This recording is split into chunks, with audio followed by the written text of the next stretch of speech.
আসসালামু আলাইকুম। দেশ ও দেশের বাইরে থেকে যেখান থেকে আমার এই অনুষ্ঠান প্রতিনিয়ত দেখে থাকেন, কৃষি কথা ইউটিউব চ্যানেল থেকে তাদেরকে জানাই আন্তরিক শুভেচ্ছা, অভিনন্দন। শুরু করছি আজকের প্রতিবেদন, সঙ্গে আছে আমি এরশাদ হোসেন। প্রিয় দর্শক, আজ আমি আপনাদেরকে নিয়ে আসছি ঐতিহাসিক গাজনা বিলের মধ্যে। সেটা অবস্থিত রানীনগরের পার্শ্বে। এখানে এক ভাই হাঁস পালন করে থাকেন। হাঁস পালন করে তিনি কতটুকু স্বাবলম্বী হতে পারছেন এবং হাঁস পালন করে তিনি কতটুকু লসের সম্মুখীন আছেন, সেই কথাগুলো বিস্তারিত আলোপ করব সেই খামারের কাছ থেকে। চলুন আর দেরি না করে শুরু করি আজকের প্রতিবেদন।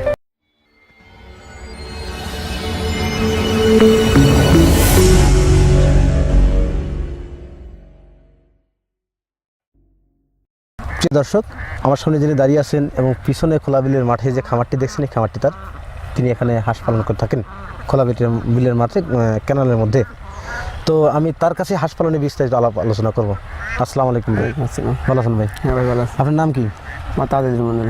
মোহাম্মদ আজিদুল মঞ্জল। হ্যাঁ, মন্ডল। যাই হোক, আপনার এখানে কতগুলো হাঁস আছে? আপনার 780 টাকা আছে। 780 হাঁস আছে। হ্যাঁ। এখানে 780 হাঁস আছে। এই হাঁসের বয়স কত এখন? হাঁসের বয়স আপনার 2 বছর। 2 বছর আর কি। হ্যাঁ। আপনার এই হাঁসগুলো কিনা কত করে?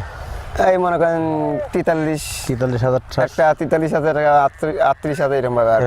হ্যাঁ, টোটালি 800 কম আছে। 800 কম আছে, 20 কম টাকা। আছে। হ্যাঁ, 20 টাকা কম আছে। এই হাঁস থেকে প্রতিদিন কি পরিমাণ ডিম আসতেছে? এখন মনে করেন যে এই হাঁসে আগের দিন ছিল মনে করেন যে 800 হাঁসে 850 আসছিল। 850 মধ্যে মনে করেন এখন আমাদের 60টা হাঁস নাই, ওই হারা গেছে, মরা গেছে, এরকম ভাবে গেছে। এখন ডিম মনে করেন যে 775 পর্যন্ত ডিম ছিল আমাদের। 775। হ্যাঁ, এখন আল্লাহ দিলে 600 আছে। 600 এখনো আছে? হ্যাঁ, এখনো 600 আছে। আচ্ছা, হাঁসের ডিম 600 তো আছে। আপনি এখানে যে হাঁসটা খাওয়ান, হ্যাঁ, কি খাওয়ান এখানে? এখানে ধরেন যে এই ধানের মধ্যে হামুক খায়, কোলে খেতে কোলে খাচ্ছে 2টা, আর এখানে জুলাই ভিতরে লাগতেছে, গোসল দিচ্ছে, গম খাচ্ছে, ধান দিচ্ছে। প্রিয় দর্শক, ভাই হাঁস পালন করে আসছে। হাঁস পালন করার এই যে এইখানে খায়, এইখানে পাশাপাশি পাশে যে ইরি ধানের চাষ হচ্ছে, সেখানে হাঁসগুলো রাখেন ইরি ধানের মধ্যে। ইরি ধানগুলো বড় হয়ে গেছে, সেইখানে রাখেন। তো ওখানে শামুক বা অন্যান্য খাবার খায়, পাশাপাশি ওনারা ধান, গম ইত্যাদি দিয়ে থাকে। আচ্ছা, হাঁস পালন করে কি লাভবান হওয়া যায়? হ্যাঁ ভাই, লাভবান হওয়া যায়। আপনি হাঁস পালন করার অভিজ্ঞতা কতদিনকার?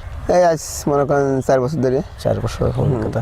4 বছর অভিজ্ঞতা। আপনি কি মনে হয় হাঁস পালন কতটুকু লাভবান হতে পারছেন? লাভবান মনে করেন যে আপনার যদি খাদ্য থাকে তাহলে লাভবান হওয়া যায়, যদি খাদ্য না থাকে তাহলে বেশি লাভবান হওয়া যায় না। লাভবান হওয়া যায় না আর কি। খাদ্য তো মোটামুটি এখন তো বিলে আর খাদ্য নাই বললেই চলে। এখন নাই, এখন একটু মনে করেন লসের মধ্যে আছে। লসের মধ্যে আছে। ধান ঘরে যায় তাই। তো ধান এবং গম হাঁসকে খাওয়ায়। তো ধান কিনেন কত করে এখন? ধান কিনে আপনি মনে করেন 1100, 1150। 1150। হ্যাঁ। গম কিনেন কত করে? গম মনে করেন 900, 950। আচ্ছা, গম বা ধান এত দাম বাড়ার কারণটা কি? এই ধরেন যে গম তো এলাকার মধ্যে নাই, ধরেন অন্য এলাকায় গম আসছে, তো আমাদের এলাকাতে গম নেই। এলাকার মধ্যে মনে করেন গম নাই, গম বাড়িতে আসছে, বাড়িতে গমটা কিনে আনা। বাড়িতে যাতায়াতের অবস্থা তো ভালো না, কারণ যে করোনা ভাইরাসে আক্রান্ত, তার জন্য তার আগে তো কিনা হয়েছে গমটা। ধরো আগে থেকে হ্যাঁ, গাড়ি চলাচল আগে কিনা হয়েছে আমাদের। এখন এই আপনার 800 কম হাঁস আছে, 20টা মানে 780 পিস হাঁস আছে। এখানে প্রতিদিন কি পরিমাণ ধান এবং গম দিচ্ছেন আপনি? এখন মনে করেন যে ধান লাগে 2 মণ করে, গম লাগে 1 মণ করে। কম লাগে? হ্যাঁ, 3 মণ তাও লাগে এরকম খাদ্য পায়। তারপরে তো মোটামুটি 3000 টাকার উপরে প্রতিদিন। ওই রকমই 3000 টাকা লাগে। আপনার এখানে 780 পিস হাঁস আছে। এই হাঁস থেকে প্রতিদিন 600 পিস ডিম আসছে। হ্যাঁ, 600। ডিম তো কত কি সব বিক্রি করতেছেন আপনি ডিম? এখন মনে করেন যে ডিমের বাজার কম, 700 টাকা। 700 টাকা? হ্যাঁ, 700 কেন এত টাকা। কম কেন? এত কম মনে করেন গাড়ি ঘোড়া চলতেছে না, গাড়ি ঘোড়া বন্ধ হয়ে গেছে, মনে করেন মুকামের ডিম নিচ্ছে না, এই কারণেই। এই কারণে। হ্যাঁ। প্রিয় দর্শক, করোনা ভাইরাসের সমস্যাটা পড়ছে পাবলিকের বা বিভিন্ন খামারিদের উপরে। কেন? তারা যে হাঁসের ডিমটা উৎপাদন করবে, সেই ডিমগুলো মানে বিক্রি করতে পারতেছে না। কারণটা হচ্ছে বিভিন্ন বাজার ঘাট বা দোকানপাট বন্ধ থাকায়, পাশাপাশি গাড়ির চলাচলও বন্ধ থাকায় খামারিরা বিপাকে পড়েছেন। কেন? কারণ হচ্ছে যে ডিমটা বিক্রি করবেন তারা 1100 টাকা সহ, সেই ডিমটা আসছে এখন 700 টাকা করে। 700 টাকা আসাতে খামারিরা খুবই সমস্যার মধ্যে আছে। কারণ 1 মণ ধান কিনছে তারা 1100 টাকা মণ, পাশাপাশি গম খাওয়াচ্ছে প্রায় তারও দাম 1000 টাকা মণ। সব মিলিয়ে আসলে লসের সম্মুখীন হচ্ছেন। আচ্ছা, এই সমস্যা শুধু এবারই হয়েছে না বিগত বছরও হয়ে থাকে এই সময়টায়? না, এই করোনা ভাইরাসের কারণে এই সমস্যা হয়েছে আর কি। বিগত সমস্যা হয় না, বিগত সমস্যা মনে করতে আপনার 900, 950 থাকতো। প্রিয় দর্শক, খামারি বললেন যে এখানে যে হাঁসগুলো আছে, হাঁস পালন করতে গিয়ে বিগত বছরে তারা এরকম সমস্যায় পড়েননি। এই বছরের সমস্যাটা বেশি পড়ছে, কারণ করোনা ভাইরাসের প্রভাবটা সবার মধ্যে পড়ছে।